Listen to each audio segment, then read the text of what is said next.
듣겠습니다. 이방인의 사도 이 제목으로 은혜를 나누기 원합니다. 바울의 사명, 바울을 특징 짓는 그 단어는 뭐냐? 이방인의 사도입니다. 그냥 사도가 아니고 이방인의 사도가 내 사명이고 바울은 바로 이방인의 사도로 이렇게 부르심 받았다는 겁니다. 자신이 받은 이 사명이 얼마나 숭고한지 오늘 말씀에서는 제사는 굉장히 거룩하죠. 그 거룩한 제사의 용어를 통해서 이렇게 설명하고 있습니다. 16절이죠. 나로 이방인을 위하여 그리스도 예수의 일꾼이 되어 하나님의 복음의 제사장 직분을 하게 하사 이방인을 제물로 드리는 것이 성령 안에서 거룩하게 되어 받으실 만하게 하려 하심이라. 지금 막 이방인과 유대인 하나됨에서 얘기였고, 이제 그 가운데에서 유대인과 이방인의 하나 되었던 교회가 형성이 되고, 거기에 되었던 기쁨과 감사와 막 찬양을 하면서 자신이 이방인의 사도로 부르심 받은 게 너무나 감사하다. 지금 이런 내용이죠. 근데 바울은 자기 자신을 이방인의 사도, 다른 식으로 뭐라고 표현하냐면 복음의 제사장이라는 표현, 복음의 제사장.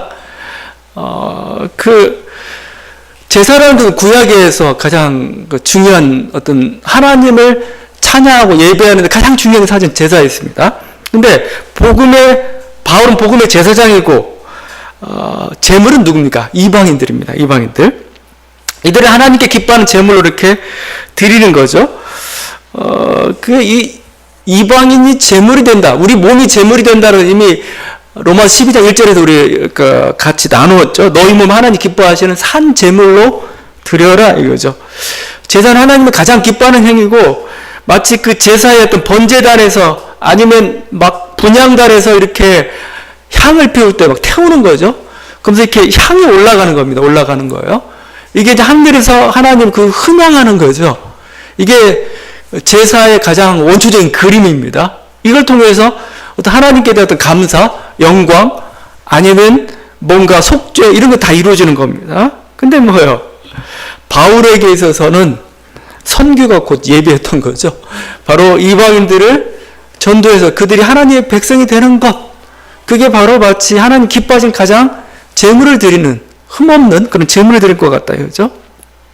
우리 자신도 마찬가지입니다. 우리 자신의 삶을 하나님께 드리는 것, 우리가 예배 모여서 예배 드리고, 아니면 여기에 헌물을 드리고 뭔가 시간을 드리고 다 좋습니다. 그러나 하나님께서 가장 기뻐하시는 건 뭐냐? 우리 자신입니다. 우리 자신의 삶이고, 그걸 통해서 하나님께서는 영광을 받으신다라고 얘기를 하고 있는데, 바로 자기는 그 일을 하고 있는 게 너무나 기쁘다, 너무나 감사하다, 너무나 영광스럽다 이거죠.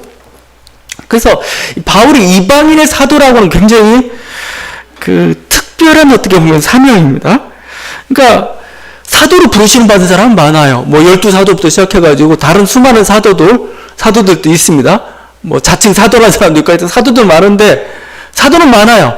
사도라는 소명을 받은 사람은 많은데, 이방인의 사도로 부르심 받은 사람은, 그렇게 자기를 정체성을 규정하고 있는 사람은 바울 한 사람 뿐이에요. 나는 그냥 사도가 아니고 이방인의 사도다 이거죠. 바울은 언제부터 이런 사명을 자각하게 되었을까? 깨닫게 되었을까? 물론 사도행전의 그림도 있지만 가장 더 중요한 건 바울 서신서입니다. 바울 서신서는 1차 자료예요. 그리고 사도행전은 2차 자료, 역사입니다.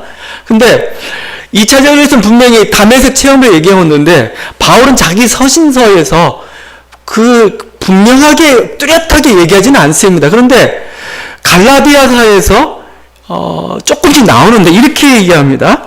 그의 아들을 이방에 전하기 위하여 그를 내 속에 나타내시기를 기뻐하셨을 때, 여기 내 속에는 마음속이 아닙니다. 원문 따지게 되면 나에게가 더 정확합니다.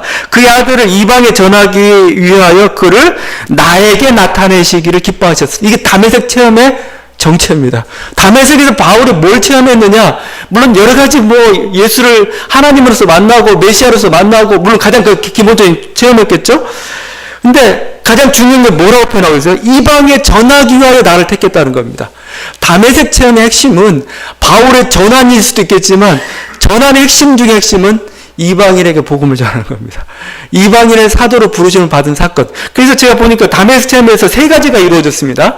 뭐냐면 첫째는 예수를 바울은 그전까지는 율법에 충실한 사람이요 핍박자였습니다. 핍박자였는데 다메섹에서 막 빛을 보면서 쓰러졌죠. 근데 그 하나의 어떤 환상 체험이지만 그 내용을 결정하고 있는 건 뭐냐? 그걸 통해서 바울은 뭘 전향했고 뭘 깨달았고 뭘 회심했느냐 이거예요. 거기서 예수를 만난 거죠. 예수가 이제는 단순히 사이비가 아니고 진짜 메시아고 메시아 차원을 더 떠나가지고 저분이 하나님이시구나라는 것을 깨달았던 게 다메섹 체험이었습니다. 근데 그 하나님이 예수님이 왜 나타났느냐? 자기 자신을 계시할 뿐만 아니라 두 번째 바로 이방인에게 복음을 전해라 이겁니다. 이방인에게 너는 가서 이방인들에게 이제 유대인 말고 너는 이방인들에게 이제 하나님께서 문을 여셨고 그들을 거룩하게 했으니 너희를 하나님의 백성으로 너희를 맞으라 이렇게 했던 것이죠. 그리고 이제 세 번째가 결국은 이게 이제 지금 계속 문제가 되어 있고 로마서에 지금 어떻게 보면 핵심이 되어버리고 말았는데 결국 구원을 받는 길은 하나님의 백성이 되는 길은 이제 율법이 아니고 이제는 믿음, 그러니까 복음을 통해서 되는 거다. 믿음을 통해서 되는 거다라는 것을 전하고 있고 지금 로마서 핵심이 된 거죠. 그러니까 저는 이게 지금 여기서 이제 세 번째 얘기는 좀 더 좀 얘기해 보려고 합니다. 근데 첫 번째, 두 번째 사실은 핵심이에요. 저는 이 장면을 보면서 항상 느끼는 게 그게 조금 격이 좀 다를지 모르겠지만 그 구약의 이사야가 하나님을 만나는 이사야의 소명 체험이 있습니다. 그거 비슷하게 생각할게요.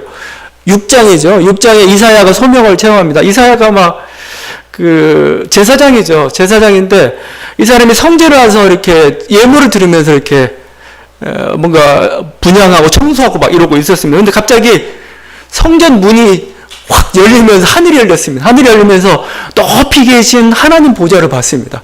보좌를 봤는데 그 너무 거룩하신 분을 만나게 된 거죠.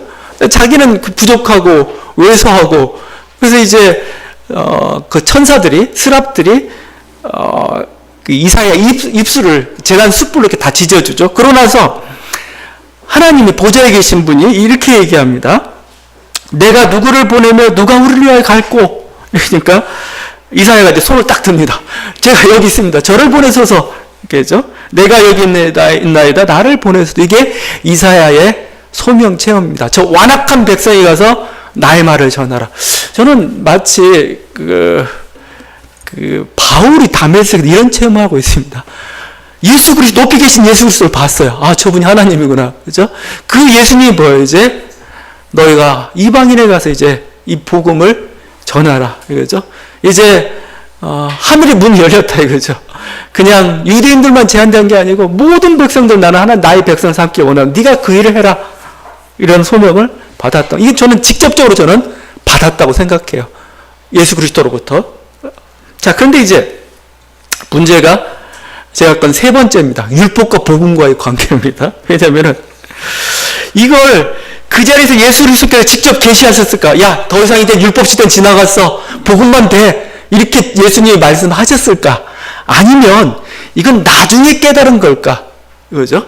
아니면 선교하는 과정 속에 깨달은 거. 이게 문제입니다.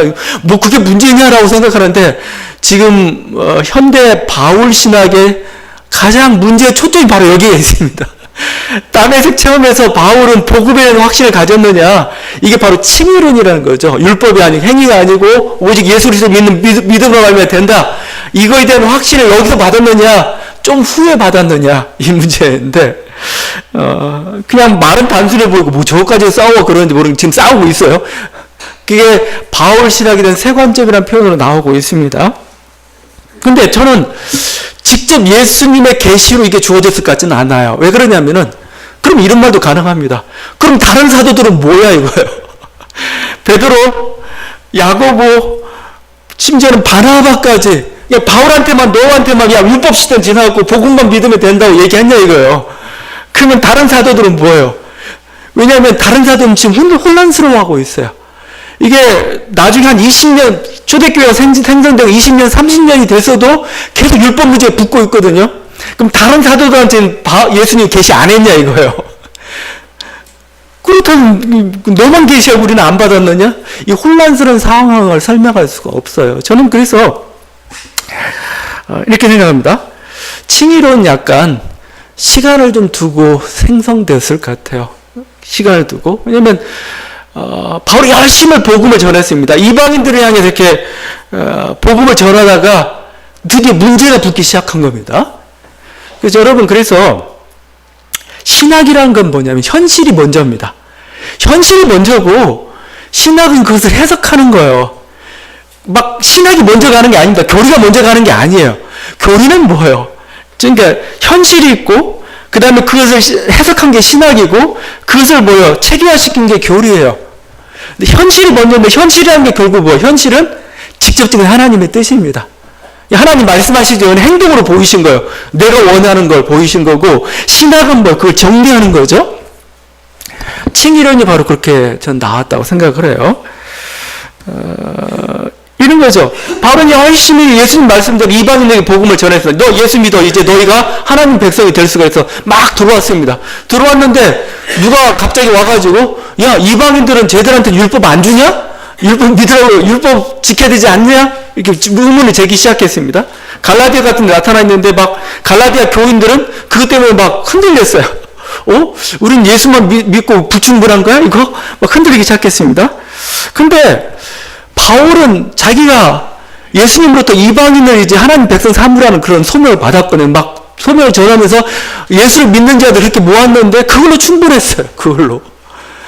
예수 그리스도를 믿는다는 이름으로 저들이 하나님의 백성이 됐고 예수 그리스도를 믿는 순간에 성령의 능력들이 나타났어요. 오늘 여기 표적과 이사, 강한 능력 이렇게 표현하고 있는데 그 다른 게 아니고 내가 그렇게 예수를 믿게 하니까 뭐요? 증거가 나타났다 이거요. 성령이 거기 임재했어요. 그럼 하나님이 받으신 거 아니냐 이거죠. 자, 그러면서 뭐죠? 바울은 칭의론에 대한 확신이 생겼던 거죠. 그게 구초대였던 거죠. 드디어 율법 시대는 끝났다 이거죠. 율법 시대는 끝났다. 메시아 시대가 온 백성들이 이렇게 하나님의 백성이 된다고 하는데 온 민족도 하나님의 백성이 된다고 하는데 이제 그 시대가 시작이 됐고 그 시대의 시작은 이제 율법이 아니고 이제는 믿음이다라고 확신을 가지게 됐던 거. 이게 바로 칭의론입니다.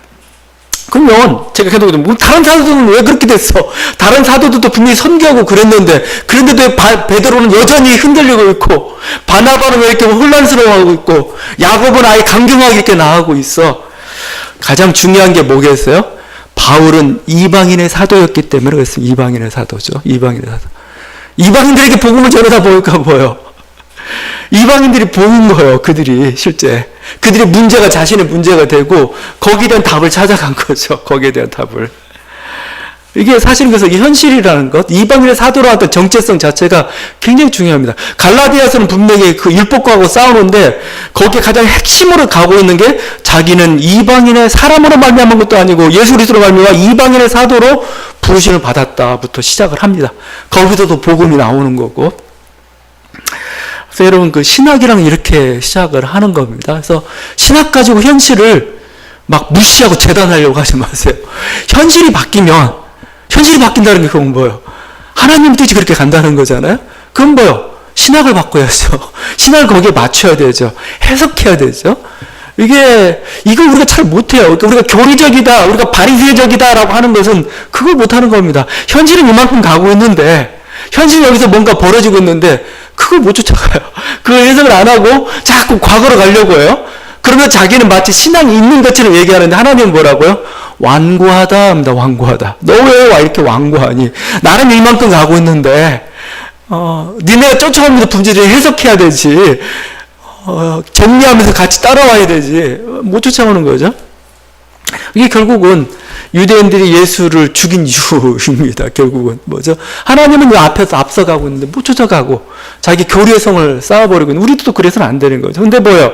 사도 바울은 가장 하나님의 최전선에 있다 보니까, 이방인의 전도라는 최전선에 있다 보니까 보이기 시작한 겁니다.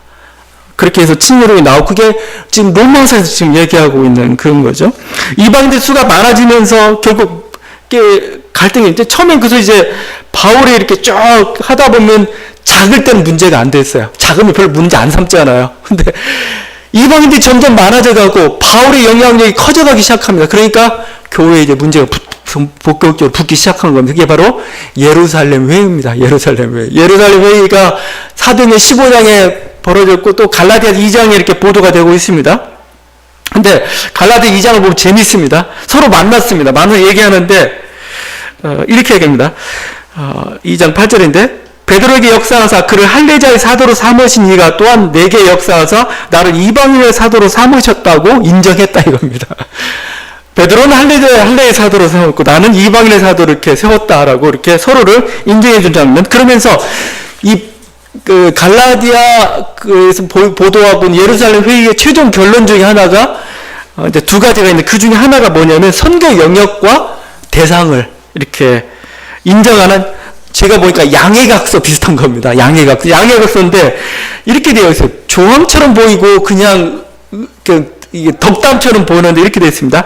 또 기둥같이 여기는 야고보와 게바와 요한도 내게 주신 은혜를 알므로 나와 바나바에게 친교의 약수를 하였으니 우리는 이방인에게로 그들은 할례자에게로 가게 하려 함이라. 이거죠. 서로 친교 약수하면서 야 너는 그러면 우리는 유대인들에게 복음을 전할 테니까 너는 열심히 이방인들에게 복음을 전해줘. 서로 양해하겠어 라고 하면서 이렇게 갈라졌다는 겁니다. 그렇게 바울은 그걸 오히려 인정으로 보는 거죠. 인정. 근데 왜 자꾸 또 아직도 혼란스럽게 만드느냐 이거예요. 그러면서 막 아주 다른 복음이라고까지 이렇게 얘기했던 거죠. 하여튼 제가 계속 이런 얘기를 하는, 이런 신학이 나오고 이런 투쟁을 했던 건 결국 뭐냐, 그가 이방인의 사도로 부르심을 받았기 때문에 그렇다는 겁니다. 이방이라는 그 현장 속에 복음을 전하다 보니까 뭐요, 하나님의 뜻이 달리 보이기 시작한 거, 그걸 통해서 뭐죠, 새로운 신학들이 열리기 시작했던 거예요. 그게 치밀한 거죠. 그렇게 그런 바울이었기 때문에 이방인 한 사람 한 사람 구원받는 굉장히 그에게 있어서는 소중합니다. 지금 바울은 지금 로마에 아는 자기가 직접 개척한 교회도 아니죠. 근데 로마는 지금 이방인 중심의 교회가 좀 되어 있습니다. 그거 하나로 자기는 감사하고 있고 오히려 거기서 뭔가 권리가 생기고 있는 거예요. 지금 기쁨도 있고 지금 복음의 제사장의 기쁨을 지금 표현하고 있습니다. 나는 정말 이런 복음의 제사장의 기쁨을 가지고 있는데 니네가 그렇게 모여서 이렇게 예배드리면 난 너무 기쁘다 지금 이렇게 얘기하고 있어요. 이 복음의 제사장이라는 거 오늘날 우리 어떻게 보면 한국 교회 하나 비전으로 좀 삼았으면 좋겠어요. 한 80년대까지만 해도 이 기도 많이 했어요. 우리 대한민국을 복음의 제사장 국가 되게 해 주십시오. 이 기도들. 또 한국교회가 복음의 제사장의 사명을 감당케 해 주십시오. 이 복음의 제사장이라는 표현을 사용했습니다. 물론 이제 지금 원어를 보게 되면 정확히 제사장 이런 식은 아니지만 하여튼 그런 의미를 가지고 있는데 저는 이게 우리 한국교회와 한국의 좀 비전이 좀 되었으면 복음의 제사장 나라, 복음의 제사장 국가, 복음의 제사장 사명을 감당하는 교회, 제사장 되려면 먼저 거룩해야 되잖아요. 제사장 되려면 지금처럼 이렇게 뭔가 권력을 탐하고 뭔가 물질과 뭔가 이렇게 경쟁 이러고 하면 안 되는 거죠. 뭔가 이렇게 우리나라가 복음의 제사장답게 우리 교회가 좀 거룩한 모습으로 또 하나의 제사장 국가가 되려면 제사장 국가 자체가 하나님 말씀으로 운영되는 그런 나라가 되어야 되죠. 여기에 정의가 있고 여기에 평화가 있고 사랑이 있고 생명으로 풍성한 그 공동체를 이뤄가는 것, 이게 어떻게 보면 복음의 제사장 국가라는 그 명칭이 담겨진 그 의미입니다. 그럴 뿐만 아니라 여기에 좀 더 구체적으로 어떻게 보면 지금 하나님께서 우리 나라를 통해서 무엇을 하길 원할까? 바울을 통해서 이방 여러 지역의 이방인들 복음을 전하는 그런 걸 삼았듯이 우리 한국교회를 통해서 하나님께서 이루신 사역이 뭘까? 세계 선교도 중요하고 세계를 향해 나가는 것도 중요한데 저는 동아시아를 좀 책임졌으면 좋겠다는 생각이 들어요. 동아시아. 그렇죠? 왜냐면 이것이 우리가 살고 있는 지역입니다. 지역이요.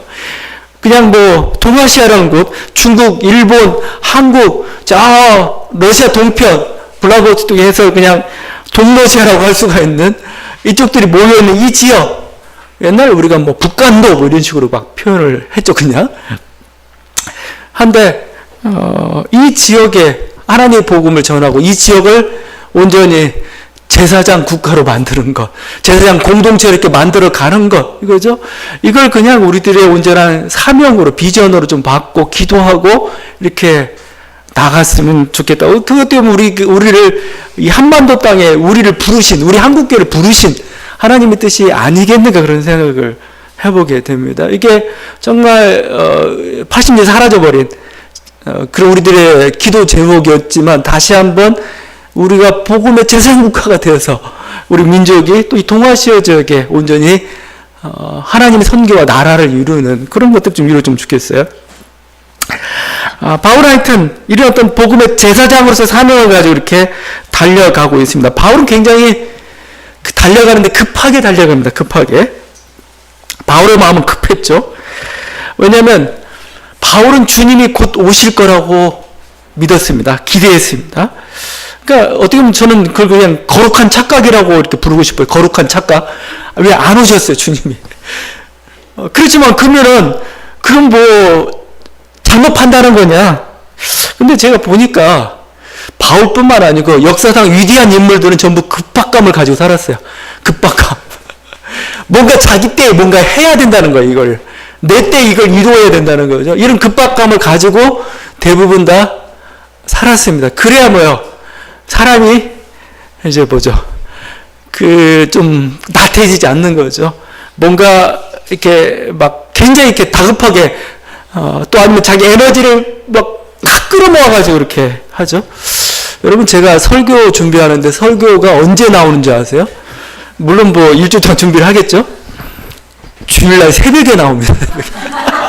급박하게 막 급박하게.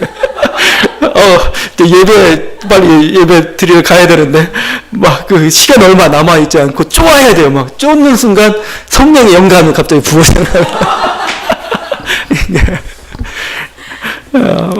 이게 좀 너무 오랜 습관이 돼가지고 이제 제가 이제 그래서 좀 주일에 아침에 좀 몽롱해요. 자꾸 이렇게 좀 긴장 상태도 있기도 하고. 근데 사람이라는 게 이렇게 그런 건 있는 것 같아요.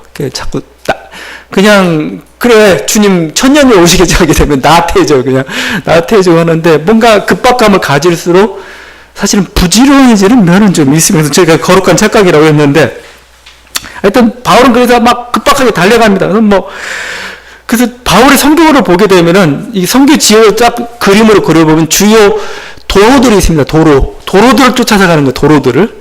그래서 소아시아의 공용 도로들이 있습니다. 그게 에베소까지 가는 거죠. 또 건너가면은 또 유럽 같은 데는 에그나티아 가도라고 있어요. 로마가 다 길을 내놨어요.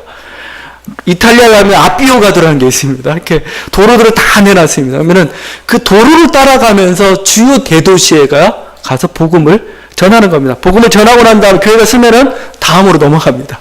그럼 나머지 그 대도시 주변에 또 다른 조그만 그 인근 지역들을 전하는 그런 방식으로 이렇게 갔죠. 그래서 지금 예루살렘부터 시작해가지고 저쪽 마게도냐, 그러니까 일루리고는 마게도냐 쪽입니다. 그러니까 어떻게 보면 지중해를 거의 절반으로 나누면 로마 편하고 이제 그리스, 아시아 편 보게 되면 이쪽 절반은 이제 다 복음 전했다는 겁니다. 이제 그러니까 이제 뭐요?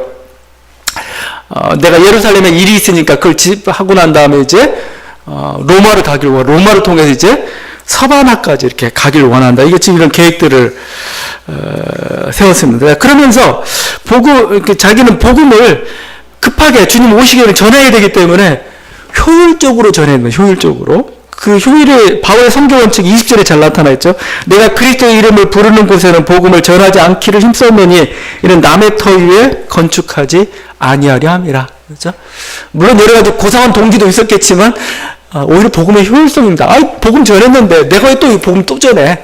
아니야. 그냥 이렇게 나는 다른데 복음 전하지 않는 곳에 가서 이렇게 전하겠어. 지금 로마서를 쓰고 있지만 로마 교회를 내 영역으로 삼겠다. 그건 아닙니다.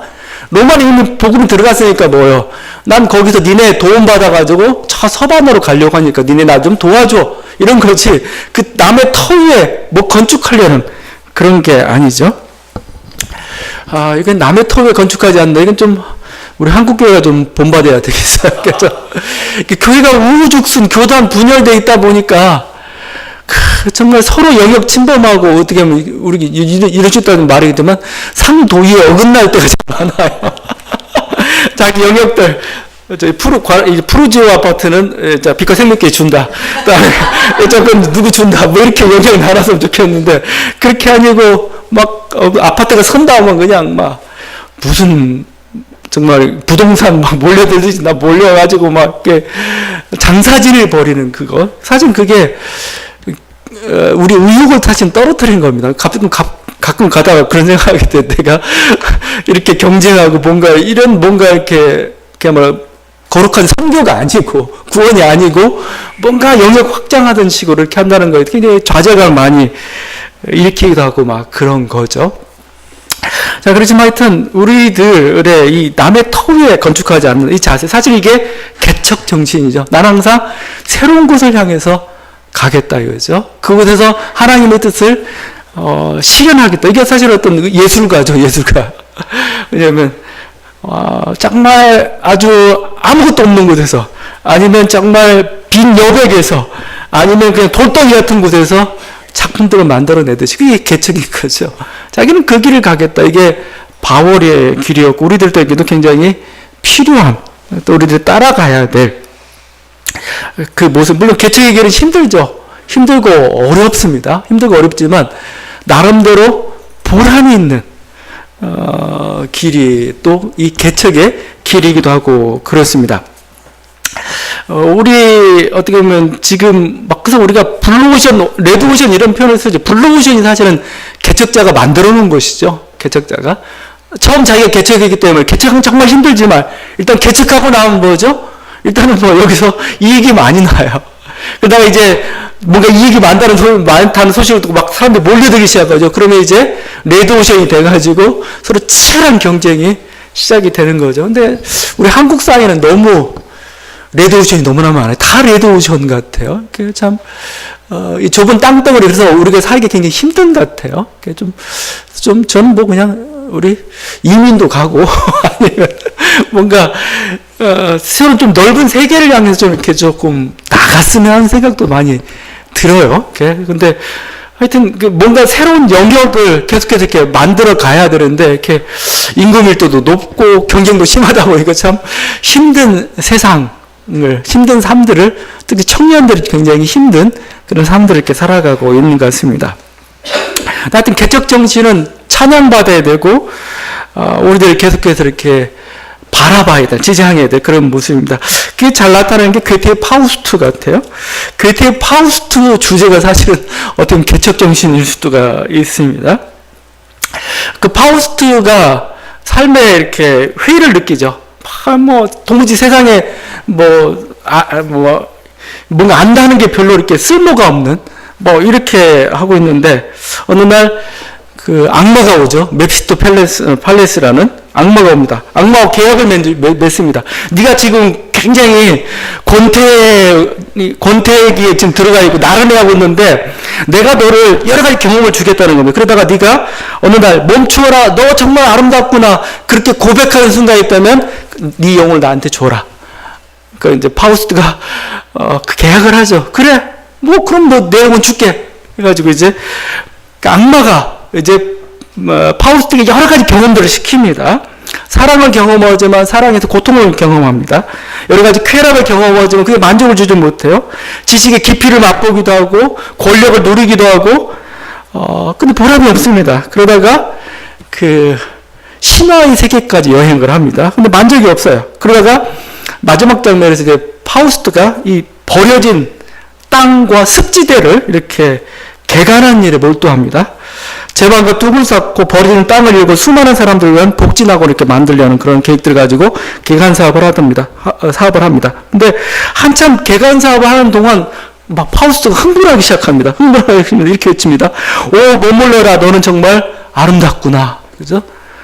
그러니까 이거예요. 막 뭔가 다른 사람을 위해서 뭔가 자기 어떤 사랑의 삶을 행하는 것, 그것도 뭔가 새로운 곳에서 뭔가 개척해고 뭔가 일을 해가는 그 삶 자체가 끊임 뭔가 도전해가는 그 자체가 너무나 아름다웠던 겁니다.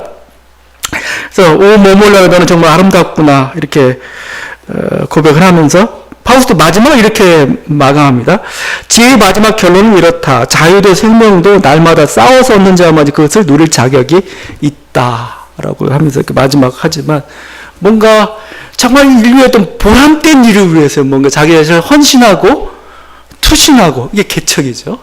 그게 자기의 정말 만족감들을 가져다 줬고 이랬다는 거죠. 우리들에게 어떤 개척자적인 마인드, 필요합니다. 한국 사회는 살기 위해서 사실은 그런 길들을 우리들이 만들어낼 그런 필요성도 있고 필요하고 그거에 대해서 우리들이 좀 후원하고 왜냐하면 자꾸 넓은 길로만 가려고 넓은 길이라는 게 뭡니까 이렇게 다 이렇게 마련된 길입니다. 다 세팅된 길이죠. 근데 그 길은 경쟁자가 너무 많아요. 또 실제 경쟁자가 너무 많아. 다가 그쪽으로 가려고 하니까 그게 참 소수만 이렇게 들어가는 그런 곳이 되어 있습니다. 근데 개척이란 그곳은 정말 좁은 길입니다. 힘들고 어려운 길입니다. 그러나 거기에 보람이 있는 거고 거기에서 만약에 우리도 정말 성공하게 되었을 때의 그 어떤 만족감이라 주어지는 것은 더 이루 말할 수 없는 것이죠. 하여튼 바울은 이런 기쁨과 감사를 가지고 이렇게 나아갑니다. 그러면서 계속해서 바울은 땅끝을 바라봅니다. 땅끝. 나는 땅끝이다. 그러니까 바울은 끊임없이 땅끝을 바라봤던 그런 사람입니다. 그래서 새로운 곳 향해서 이렇게 나아갔는데, 그래서 뭐 사도행전을 보게 되면은 막 에베소 아시아 지역을 다 끝나가니까 막 그 마게도니아인의 환상을 보죠. 건너와서 우리를 도우라. 그래서 넘어갑니다. 그게 그리스고 유럽이죠. 또 이쪽 지역으로 어느 정도 복음을 전할 때 되니까 에베소 지역에서 이런 걸 줍니다. 내가 로마도 봐야 되겠다.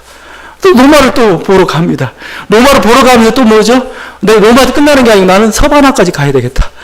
이렇게 해서 그래서 인생에서 가장 행복한 사람은 그런 사람 같아요. 할 일 다 못하고 죽는 사람이죠. 그러니까 끝까지 너무 할 일이 많아가지고 이거 해야 되는데 하다가 죽는 사람이 오히려 행복하죠. 왜냐하면 할 일이 없다는 것처럼 참 괴로운 게 없는 겁니다. 그래서 여러분이 직장에서 은퇴가 있을지 모르겠지만 우리 인생에서는 은퇴가 없었으면 좋겠어요. 내 인생에서 직장에서야 뭐 여러 가지 조직의 논리랄지 이런 것 때문에 은퇴해야 될 때가 있습니다. 그렇지만 우리 인생 속에서 뭔가 계속 할 일이 있었으면 좋겠어요. 그러면서 그게 우리가 인생의 땅끝이죠. 그래서 바라보며 나아가는 그런 삶이 되었습니다. 삶이 되었으면 좋겠습니다. 사람은 언제 늙는가? 카터가 했던 말입니다. 지미 카터가 후회가 꿈을 대신하는 순간 우리는 늙는다. 이거죠. 막 앞을 바로 나가야 되는 그게 아니고 뭔가 과거를 바라보면 우리가 후회하는 그 순간 우리는 늙기 시작한다라고 이렇게 얘기를 하고 있어요. 사실 그래서 뭐 카터가 그런 얘기했지만 지미 카터 대통령 자체가 바로 그런 인생입니다. 올해 보니까 94살입니다. 94세. 그래서 지금 기록을 세웠어요. 미국 대통령 중에 최고 장수한 그 대통령이 되었습니다. 근데 지미 카터 인생이 재밌는 게 대통령 재임 시절보다 그 이후의 삶이 더 아름다워요. 대통령 재임 딱 보통 중임들 다 하는데 딱 4년밖에 못했어요.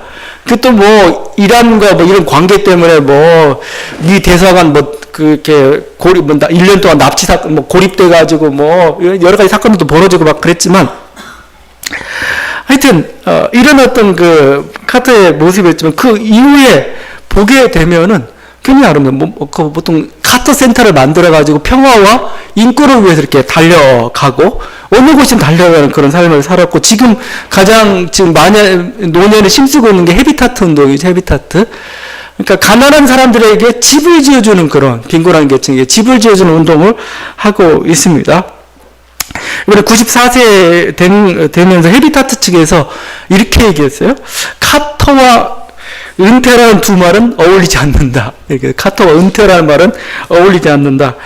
카터 전 대통령의 그 끊임없는 자원봉사의 삶에 대해서 수백만의 사람들이 고마워할 것이다. 이렇게 얘기했어요. 그는 93세에 회고록을 썼습니다. 신념이라는 모두를 위한 여정이라는 그 회고록을 썼고, 그 오디오 버전으로 만들었는데 금년에 그래미상 중에서 최고 낭독 앨범상을 받았어요. 아마 그 전기도 이렇게 오디오로 만들어서 이렇게 판매를 했던 것 같습니다. 어떻게 보면 카터는 인생의 땅끝을 바라보며 이렇게 달려가고 있는 그런 모습에 거기에 만족하지 않고 항상 새로운 것을 또 자기 할 일을 바라보며 이렇게 나아갔던 것, 그게 바로 이 카터의 인생이었고, 지금 바울의 인생도 그 꿈이 서바나까지 갔는지 안 갔는지는 좀 약간 오리무중에 있지만 그 꿈은 결코 꺾이질 않았습니다. 계속 그 땅끝을 향해서 이렇게 나아갔죠. 이 땅끝을 향해서 나아가는데 바울은 혼자 가지는 않았어요. 혼자 간다는 건 얼마나 그게 힘든 겁니까? 혼자 그 길을 간다는 게 힘들었죠. 항상 바울 곁에는 동역자들이 있었어요. 사람들이 있었습니다. 지금 로마서를 쓰고 있는 이 순간에 옆에도 디모데가 있습니다. 그리고 친척 누기오, 야손, 소시바더가 그와 함께하면서 그를 도와주고 있습니다. 바울의 그 선교의 꿈을 향해 나아갈 때 안디옥 교회가 도왔고, 이제 뭐요? 지금 편지 쓰면 로마 교회 너희가 나를 좀 도와주길 바란다. 그래서 우리가 그 길을 가는데 혼자 갈 수 없죠. 항상 그래서 연대가 필요한 겁니다. 동역자가 필요한 거죠. 결혼은 못해도 결혼을 안 할 수도 있지만 동역자는 필요합니다, 여러분. 항상 같이 친구가 동료가 있고 같이 가야 우리는 함께 갈 수가 있고, 특별히 어떻게 보면 이 동역자라는 것은 마치 같은 공동체라는 것은 마치 항구와 같은 거죠. 항구. 배도 그냥 혼자 잘 닮아서 이렇게 자유롭게 사는 건 아니에요. 항상 자기가 묵을 곳이, 자기가 머물 곳이, 다칠 풀 곳이 필요한 겁니다. 자기 정착지가 항상 있어요. 이게 먼 곳을 가려면 오히려 항구가 더 견고해야 됩니다. 모든 것을 다 지원해주고 거기서 힘을 받아서 먼 곳까지 갔다가 다시 돌아오고 이런 거죠. 여러분, 우리 교회가 여러분의 이런 어떤 동역자와 같은 영혼의 고향 같은 항구 같은 교회가 되길 간절히 바랍니다. 여러분의 운명은 어느 정도 결정이 되었습니다. 우리 끝까지 같이 가는 겁니다.